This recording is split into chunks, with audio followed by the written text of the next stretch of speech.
Olá pessoal, espero que todos estejam bem.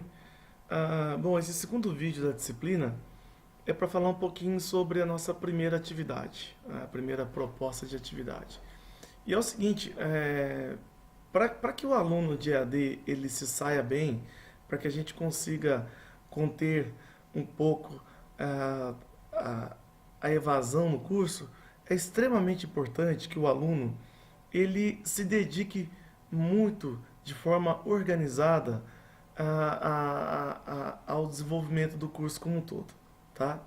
Então, dentro dessa perspectiva, foi colocado para vocês, como primeira atividade, que vocês elaborassem, então, um cronograma ou uma planilha mais ampla que envolvesse todas as disciplinas, que se colocasse todas as datas de entrega das atividades, das avaliações presenciais e dos encontros presenciais, e que vocês não apenas postassem essa planilha no Moodle, mas como também vocês imprimissem esse material e colassem aí na parede do quarto de vocês, no seu home office ou no canto destinado para os seus estudos, né? Então, assim, o que mais tem feito o aluno evadir do curso EAD é exatamente o não preparo, a falta de preparo, né? Enquanto professor, eu analiso o seguinte: o que faz o aluno evadir, né? Por exemplo, no mestrado, a metade do mestrado ele é composto por aulas presenciais, né? Então o aluno vai lá, ele vai encontrar naquele horário pré-determinado o professor que está à espera. O professor geralmente já preparou a aula, tem lá um slide, tem lá os livros para serem discutidos, os artigos, a turma toda está presente, né? Tem ali os colegas que sempre dão apoio, querendo ou não, sempre tem um colega que domina mais a disciplina ou domina mais o conteúdo e ele consegue envolver os demais ensinando-os, dando dicas, formando grupos de estudos. Por mais que os alunos, às vezes, no caso do mestrado, reclamem da quantidade de artigos para serem lidos, do horário das aulas germinadas, etc. Geralmente eles não evadem, né? Eles vão até o fim, de forma muito tranquila, né? É claro que ele tem que se dispor a estudar bastante, a ler bastante, né? Mas a partir do momento em que ele se organiza para fazer suas leituras, suas discussões, ele encontra um ambiente muito controlado, muito planejado, que é um ambiente de sala de aula, né? A gente tem que imaginar que o ambiente de sala de aula ele é um ambiente controlado, né? Então ele vai encontrar ali uma sala de aula adequada, né, com ar condicionado, na temperatura adequada, toda a estrutura da universidade ali à sua disposição, né, com uma lanchonete, com a biblioteca, com os laboratórios à sua disposição, com um pessoal que faz cópias, etc, etc. Esse é um ambiente presencial. E o que faz o aluno evadir, por exemplo, quando a gente fala de um curso de mestrado, por exemplo, né? Que a princípio não teria diferença nenhuma em relação ao curso de graduação. É quando ele deixa de frequentar a sala de aula, é quando ele cumpre então os seus créditos, né? De aulas presenciais e ele passa a desenvolver o seu trabalho na sua casa, sozinho, né? Sem um professor que vá direcionar o começo, meio e fim das atividades, por exemplo, né?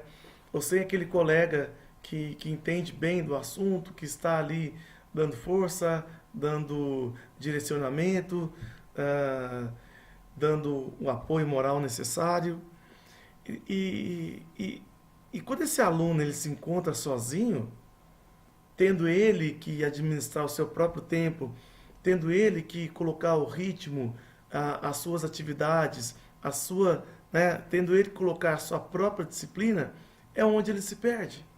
Por incrível que pareça, né? Muitos alunos pensam assim, puxa, que bom que os créditos terminaram e eu vou poder, então, ditar o meu próprio horário, ditar o meu próprio dia, sem ter que estar ali, né, naquele período pré-determinado para assistir uma aula.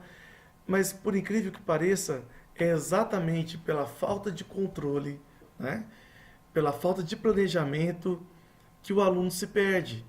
Ele não consegue, por exemplo, colocar uma meta diária de quantas horas ele tem que se dedicar a determinado estudo. Ele pensa assim, eu vou deixar para o final de semana. Passa o final de semana, ele não fez nada, começa a loucura da semana, trabalho e as responsabilidades do dia. Ele chega cansado em casa e aí também não faz nada, né? Ou seja, ele entra num processo que a gente chama num processo de procrastinação e um processo de autossabotagem. Então, eu penso, né, já nesses 11 para 12 anos de atuando na EAD como professor, que o maior perigo é exatamente esse. O perigo em que o aluno ele acha que pode controlar a sua vida. Ele acha, por exemplo, tem 5 atividades que vão vencer daqui 20 dias. Eu vou deixar para fazer essas atividades no final. E no final fica muito difícil, porque perde-se a qualidade, né? De repente, na hora que o aluno vai postar determinada atividade, a internet cai, dá algum problema no site, sei lá, a N tipo de questões que podem ocorrer. Chega uma visita inesperada, por exemplo, aí a pessoa tinha se dedicado aquela tarde de domingo para fazer todas as atividades, e aí chega vizinhos ou visitas com crianças, e tem que parar para dar atenção, e por aí vai. E deixa de entregar, por exemplo, 5 atividades, né, de 5 disciplinas, por exemplo. Então fica muito complicado. Não entregar atividades é um dos fatores que mais prejudicam o aluno na EAD. Então tem que ter essa rotina, tem que ter essa disciplina. Então essa é a nossa primeira atividade. Aquela atividade em que o aluno deverá se organizar. Eu vou pedir então para vocês fazerem um planejamento, uma planilha de planejamento, um cronograma mais amplo, vamos dizer assim. Ok? Para quem não sabe o que é cronograma, é lógico, vocês terão que pesquisar na internet. Olha, o que é um cronograma, como eu monto um cronograma. Ou vocês estão livres para montar a planilha de planejamento e de organização da forma como vocês quiserem. Mas eu pedi alguns critérios ali que são critérios importantes, que deverão ser respeitados, ok? Então é isso, pessoal. A nossa primeira atividade, eu peço para que vocês dêem uma lida lá, tá bem simples, tá bem tranquila de ser feita. E veja que nem sempre as atividades elas terão uma correlação direta com o conteúdo, né? Essa primeira atividade, por exemplo, ela não tem correlação direta com o conteúdo. Então quer dizer que essa atividade ela não está vinculada diretamente com o conteúdo que será cobrado na prova, porque eu não posso cobrar na prova que vocês façam um cronograma, uma planilha, por exemplo, né? Então isso não exime vocês de lerem a nossa primeira unidade, que é a unidade 1. Ok? Então, unidade 1, depois vem lá a unidade 2. Então, por favor, independentemente se essa atividade tem correlação direta ou indireta com o conteúdo da disciplina, vocês deverão ler o livro, a apostila, porque isso será matéria da nossa P1, da nossa prova 1, ok?